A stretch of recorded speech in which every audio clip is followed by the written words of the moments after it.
everyone. Today we're going to discuss about climate change and global action. We have our world famous speaker, Professor David Smith.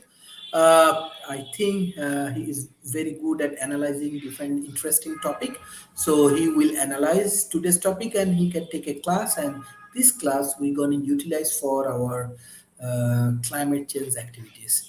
Professor David Smith.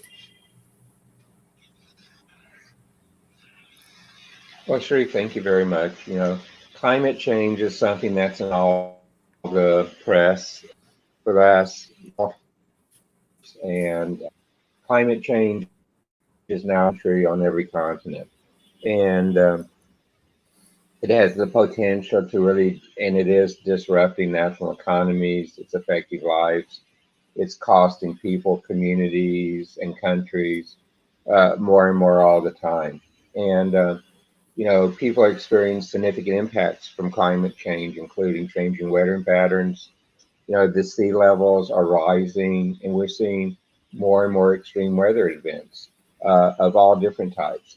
Uh, the greenhouse gas change, and they're being compounded by releasing greenhouse gas into what we're doing. Um, and these greenhouse gas emissions are continuing to rise. Even though we are taking steps to slow the rise, it's still rising more than we would like it to be. Our target coming up in the next 5 years was 1.5. It looks like they're going to raise around 2.6, 2.7 instead. Um, and the greenhouse gas is now at their highest levels in history. And what some of the scientists say, and there's not consensus on this, is that the world's average surface temperature is projected to rise over the 21st century and is likely to surpass 3 degrees Celsius this century in raising. And in some areas, the world is expecting to rise even more than that because of the weather event changes and others like that. Um, and really, some of the poorest countries and the most vulnerable people are being affected the most. Um, there was the United Nations has convened the Paris Accord and then COP since then every 2 years to look at the actions to address climate change. And Goal 13 of the Paris Agreement calls for urgent action to combat climate change and its impact. And it is really linked to all 16 of the other goals of the 2030 Agenda for Sustainable Development. But the Paris Agreement sought to limit the global temperature rise to well below 2 degrees Celsius. And as we just got through talking about, it's going to be, and we're seeing the impacts of that. But climate change, as we've talked about some in the past, is a global challenge, and it's a global challenge that does not respect nation boundaries and their borders. And uh, emissions that happen anywhere in the world affect people everywhere in the world. And it's an issue that requires solutions that need to be coordinated at the international level, at the nation level, at the regions within a nation. All of these have to come together uh, to cooperate to help developing and developed countries move towards a lower carbon economy and to stem some of the effects of the greenhouse gas emissions. Uh, to address the climate change, though, countries adapted the Paris Agreement at COP21 in Paris way back in 2015.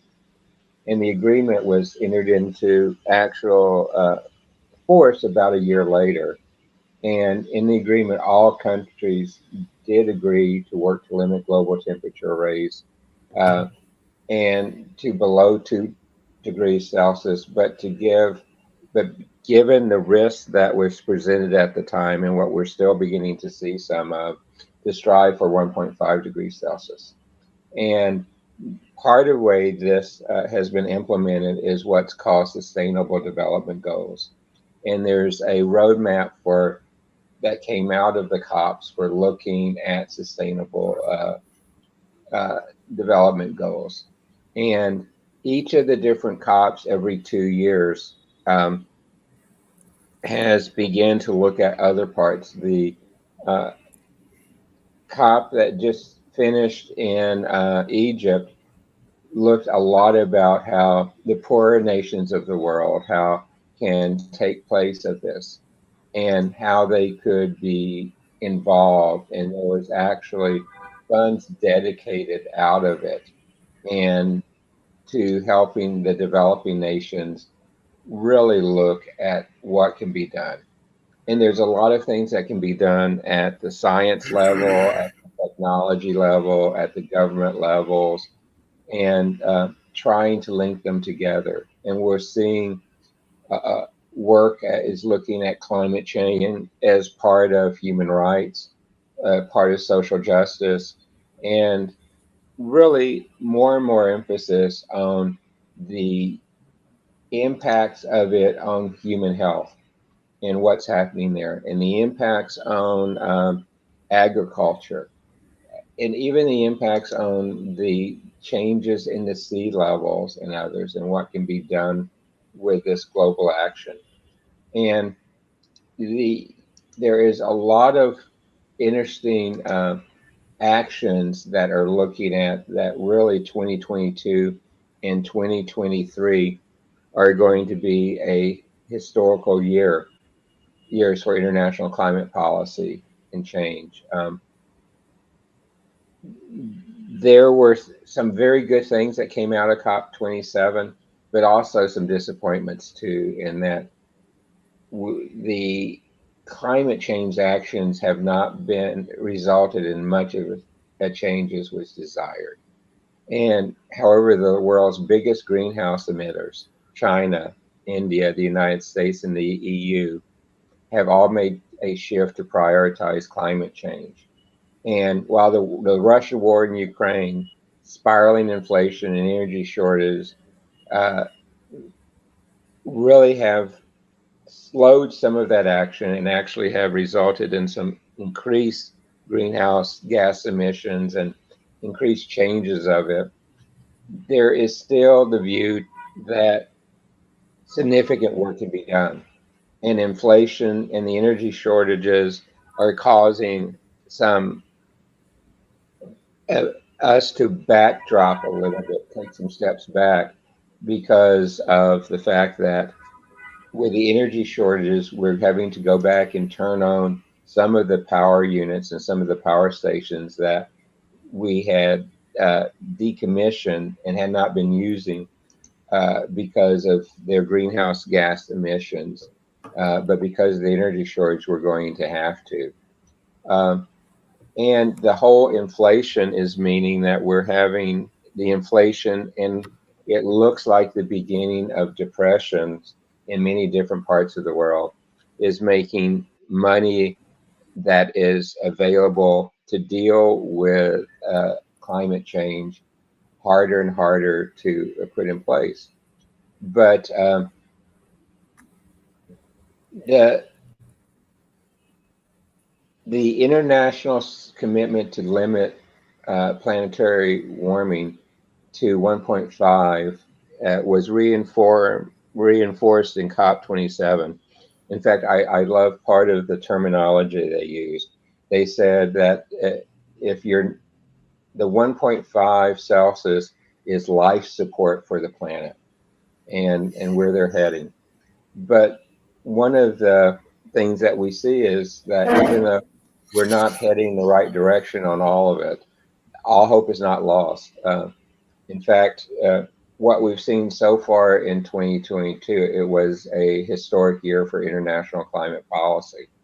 It marked a shift on how the biggest greenhouse gas emitters, again, that's China, India, the United States, and the European Union, deal with climate change, and particularly when faced with economic and energy shocks. In the past, climate action has been pushed to the back burner when governments devise policies to respond to global crisis. But this year, amid Russia's war in the Ukraine, and with, like I said, the inflation, depression, and energy, climate change has actually been included in the plans to begin to address them. And it seems that it's going to put a signal not only to the developed world, but the developing world itself, that climate action and economic stability are no longer seen as competing priorities. Instead, national governments and national cooperatives and NGOs are coming to understand that climate action and economic stability need to go hand in hand. And the president of the EU actually made a comment a couple of months ago that this represents a major turning point in global climate policy. And his words is that it's a leap into the future. And I think we're going to see that. But we know the war between Russia and Ukraine has destabilized the global energy market and caused sharp increases in food and commodity pricings, which therefore has actually increased the global inflation, making it worse. In the past, uh, governments would have really pulled back hard on that. For example, you go back in the 70s when there was the global oil crisis and we had shortages of fuel everywhere around the world. Governments brought massive fossil fuel subsidies and they actually eased environmental rules for the petroleum industry. And what we're seeing happening this time is rather than do that, we're seeing them look at ways to reduce oil dependency. This is where you see some of the pushes for electric vehicles. You see the pushes for changing to alternatives. This is where you're seeing the experimentation with hydrogen cars and hydrogen vehicles that we have today. Um, and in the aftermath of the global financial crisis in 2008, government's responses were really pretty short-sighted. Low interest loans to banks and other institutions really set the path for a business as usual economic system that valued not climate change, but even higher emission rates because of the low interest loans that said, let's increase production and focus on that and come out of it.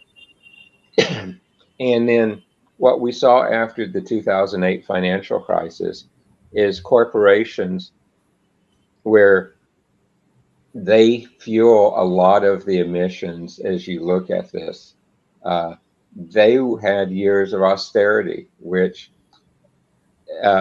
had little emphasis at all on funding and investments for climate actions. And they were seen as unnecessary to the core common business, which is part of the changing we're beginning to see now. And like I said earlier, 2022, we're seeing a very different approach now as we look at it. And why? And part of it is public support for climate action has been growing and growing, and climate related disasters are becoming worse. And we're seeing more to the common citizens a cause and effect type relationship uh, where we see the impacts. And what more, we see renewable energy costs are beginning to fall, and energy security and global competitiveness are becoming larger and larger concerns. And and we're seeing those elements. For example, in the EU, right after Russia's invasion of Ukraine, the EU with the United States and others, they made a dash for gas to replace the Russian supply. For example, Germany made deals to purchase gas from African countries, Australia, the US, and the Middle East. And to many people, this triggered fears that climate action would be delayed. But the EU has made climate change action a central priority. They released what they call the Repower EU plan this May, which presented clean energy as a solution to the energy uh, uh, challenge of meeting the triangle of cost, security, and economic sustainability. And those three elements of energy, uh, sustainable energy, are really important anywhere in the world: the cost, the security, and the environmental stability. And we're seeing that as a way to begin to balance what is being done and how those elements can come together. Um, so, among other things, what we see is happening in the EU plan on this is a really good initial plan that can be copied and implied across all parts of the developing world. Is it includes things, for example, ramped up targets for renewable energy and energy efficiency. They've looked at how to look at sustainable home and business electrification measures, which includes more heat pumps, more electric vehicles. Uh, they've looked at the efficiency of old type of appliances and tried to look at how to replace them. They're looking at alternative targets beyond, for example, electric vehicles and to power things and batteries to power things, including very ambitious targets in the EU for what is called green hydrogen. And green hydrogen is one that I personally believe we're going to see more and more emphasis as we go forward. You know, we see a lot of focus today on electric vehicles, and electric vehicles are a great transitional technology as we look at climate change and global actions. But that one of the challenges with electric vehicles is that the batteries in electric vehicles are not recyclable today. Uh, and the replacement for most batteries in electric vehicles costs more than the rest of the electric vehicle. So, what you're going to end up having for the current generation of electric vehicles is they become almost disposable vehicles. You run them, you use them until the battery cannot be used anymore, and then you replace it. You the battery is not recyclable. To put a new battery in costs more than the car is worth, and so you're going to see that, and we're kind of robbing Peter to pay Paul as we look at some of the electric vehicles today because of how it is. Now, there's an announcement being made today in the United States on a huge breakthrough in fusion power. And fusion power is one of the things that can be used to address climate change and global action. And fusion is the same process as the sun uses to generate its energy. And what this breakthrough is being announced today is that at Lawrence Livermore Lab in the United States, they have for the first time ever demonstrated a fusion source that is power positive. And what do I mean by that? It it generates more power out of the fusion reaction than it takes to produce the fusion reaction and retain it. And this is a huge breakthrough because fusion energy is green. It's going to be long term, doesn't use natural resources, and is non-polluting. So as we look at where we're headed with that, this announcement today out of Lawrence Liverpool Lab should be a big one. Also, we're seeing some of the major transportation manufacturers around the world uh, advancing their plans to produce hydrogen powered cars. And once again, hydrogen power basically uses hydrogen out of water and air to generate the power. And the byproduct of it is not a greenhouse gas emission. So we're seeing that going forward. And going back to the EU, though, part of the EU plan is to eliminate reliance on Russian gas by 2027, but they're using this as a way to add, to try to cut in over half all of their gas use by 2030. And that is a fantastic target. The US took similar actions this year. Uh, the one of the acts passed was the Inflation Reduction Act, which put some clean energy investments into the plan to address the cost of living crisis. And in the U.S., at least $369 billion will be spent on clean energy initiatives to reduce the impact of global warming through it. And the clean energy action will be embedded in measures across the economy in the United States through tax incentives, subsidiaries, and grants. And one of the analysts at the end of this predicted that the climate economy is about to explode. Did you see actions like this in the United States? You see at COP26 and COP27 from the United Nations, trillions of dollars being dedicated into climate action. And particularly at COP27, you saw trillions of dollars being set aside for developing nations to be able to use to address climate change and climate change action. And that is just tremendously good.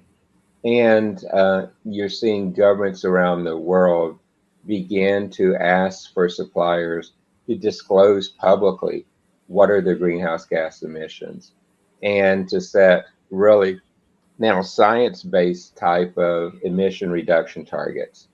And you're seeing it being embedded in at least the United States into company reporting requirements. This is probably being asked by the United Nations to be pushed globally as well. And uh, we believe we'll see it take effect.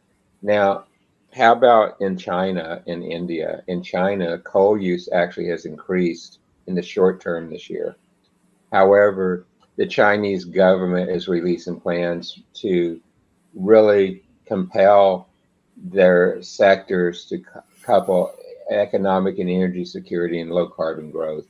And while they have increased their greenhouse emissions by the use of coal in the short term to get through the winter, the government this July released an emission reduction blueprint for the urban areas and then the rural development. And it includes measures, for example, to increase the energy efficiency of buildings. This can be done throughout the world, and particularly in developing nations. It also includes electrifying more buildings and how to look at transport. You know, the shipping, the trucking, and things. Uh, they're looking at ways to shift that from a fossil fuel to more of an electric vehicle type. And in China, they're mandating rooftop solar panels on new factories and new public buildings. Um, and they're also in China looking to more than double the capacity of wind power and solar power by 2025. In India, a national electric plan was released by the government this year, and it has some clean energy at its core. And it is set to try to increase renewable capacity by over 250% in the next decade. And India has also introduced policies to favor electrification in buildings and transport. And this is a real departure from prior policy in India, where gas played really a very, very significant role in the future energy changes. Um, and so we're seeing a lot of this action happening. But, you know, if I put back my analyst hat on, And we see that if we take these actions, the EU, China, and India, uh, and the United States could really exceed their current commitments under the Paris Accord, and begin to see more and more reduction if all these actions and all this spending takes in place. But the world really still has a long ways to go. Climate action must be embedded into the government policy of, of really all nations, as well as existing economic and energy systems. Um, you know, pollution doesn't stop at a country's border. It goes beyond that. And so all the countries have to come together to work together to have an impact in this area. And it's really necessary to be transformational because we have to be transformational at a global level to address this climate action. Um, even you're seeing that 2022 was a big year for climate action in Australia. The new government elected in May has implemented a climate action agenda far stronger than the prior governments. But Australia still lags behind other comparable nations. But they are looking at the EU and US, and now the actions we're seeing being taken in the new plan in China is steps forward in ways to take action in these areas. Um, Developing nations have to step up and begin to work with each other as well too. And in developing nations where there's such a focus on how do I put food on the table? How do I create jobs? How do I create economic sustainability and growth? Oftentimes, climate action is not seen as important because the citizens are thinking about their own survival. They're thinking about the others. And climate change, it's hard to see as as average citizens its impact on you, but it's there and it has to take place. One of the World Talent Economic Forum board members, to leave, put it really well on a prior broadcast. He said, if I don't see it as a developing nation, it doesn't affect me. If it doesn't affect me, why should I do it? But it does affect you, and you just do not see it as well. The impacts of the global warming, the impacts to the environment, to the rising sea levels, and all the others will have an impact globally. And you'll see it in just different ways in different places. Um, you see some of the vital signs of what's happening and where those are. To understand some of what we see globally is carbon dioxide is still going up. It's currently 420 parts per million. Global temperature is going up. Uh, in Celsius since 1880, it's raised about 1.5 degrees. The Arctic sea ice is continuing to decrease. Since really the mid 70s, it's decreased almost 13%. The ice sheets are losing. Last year, the ice sheets lost 427 billion metric tons. Sea level is going up. Ocean warming is going up. And with all of these elements are really coming together to create an environment where we have to do things to work together. Um,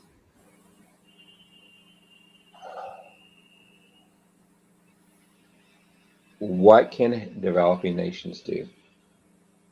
Well, there is science and technology that needs to be developed for the explicit developing nations. That might be different than what you see in a developed nation. When I have been in Africa, when I've been in parts of Asia, when I've been in parts of South America, we see things done on a very different basis. Um, we see, for example, we see fires being used to clean crops away that actually drift across the ocean and increase greenhouse gas. We're looking at the way plants and things can be used in agricultural differently. Um, but the this colleges and universities have things that can be done looking at both climate change and global action on a global scale, but even more particular on a regional scale. And how can the science and technology be developed there to be deployed? The local governments need to look at how to educate the local companies and the local consumers on the impact of what global action needs to be at the local level and how they're a part of the larger element. And I can tell you, if it doesn't directly affect you, it's hard to see. But that is one of the things that developing nations need to do. And out of COP27, there was considerable money put in place and made available to developing nations to go and do that type of action, to go do that type of development, to go do that type of education. And it should be taken advantage of. How about entrepreneurship in developing countries? Again, great opportunities. Um, I was looking at an innovation project coming out of Europe, where a lot of trains are based, is looking at a way to use the kinetic energy of the wheels of the train to produce energy while the trains are in motion and store them in batteries. So basically, the plan added a battery to the trains and it used the normal motion of the wheels going down the track to generate electricity without really impacting the efficiency of the train. And then at each station, you drop the batteries off and plug those into the grid and take new batteries on for the next element. I can see that same type of technology being used in developing nations uh, to generate power from using that type of kinetic to increase the way you're looking at solar and looking at wind power and looking at deep thermal around many parts of the developing world. There are thermal resources under the ground that can be tapped in to use thermally, which do not produce greenhouse gas emissions as well.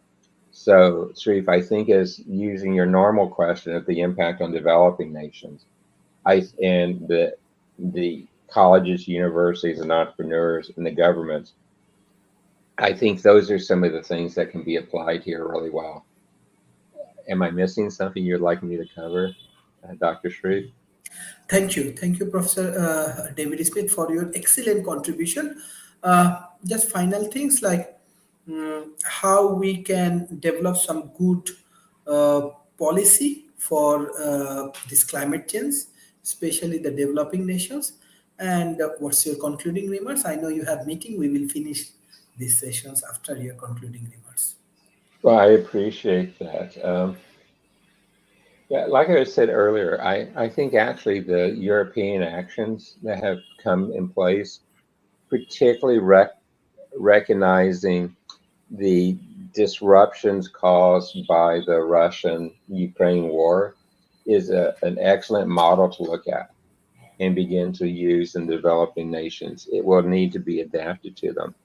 Some of the recommendations out of COP27, using the funds to help repair the damages that have been done to the citizens and the countries of the developing nation, are good places to jumpstart action to be involved there, and particularly education, because I think uh, the human capital of each of the countries really needs to understand their part of this and how their part applies to the commercial companies in the nation and to begin to see other things.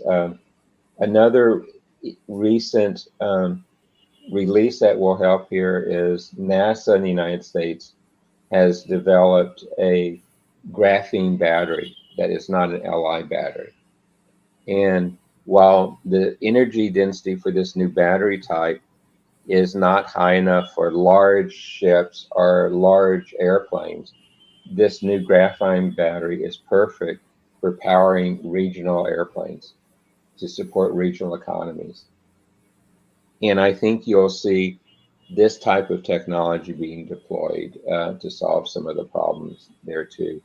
And finally, uh, both government organizations and particularly in the developing world, the NGO, the non-governmental organizations such as International Development Bank, World Bank, USAID, and others like that need to work with the governments and craft strategies to look at the local manufacturing operations, to look at the local agricultural operations, the local transportation operations, and see what are the ways that these climate change dollars can be targeted to have impacts in the developing nations. Um, because of the scale, they're not as high of a percentage as you see China, India, the US, EU, and Russia on a whole, but every part of their reduction helps contribute to the global reduction. And I think that's going to be a very important part of the solution set. And finally, you hear this too often from me, but if you look at climate change, as you look at many things today, it's all part of a system of systems. And you can't just change one thing because you have to change multiple things to have the common impact. And climate change is a wicked problem. And that as we begin to solve parts of it, uh, it will make other parts more important. And we will continually have to adapt our policies, our approaches, our technologies, our regulations as we go forward, as we begin to solve this, because it is a wicked problem and it will continue to change as we get better, but it has to be done on a global basis. That changing one region will not address the problem adequately. So, Sharif, I think that's probably my closing remarks. Mhm. Thank you, Professor, for your excellent contribution for World Talent Economy Forums. It's actually continuous process, continuous dialogue. We are developing our institution, so hopefully your contribution for uh, healthcare industry also very important for World Talent Economy Forum. The 16th December, this is our victory day for my country. So that day we will share the healthcare policy. So hopefully your contribution will helpful for this developing world. Thank you, And Professor we David made we Smith. made good progress on that yesterday as well too. Okay, So thank you thank for you, your Professor. answers. 16 December we're gonna declare it, and hopefully we will work together. Then we will contribute more for this developing world. Thank you. Bye bye, and take care. Thank you.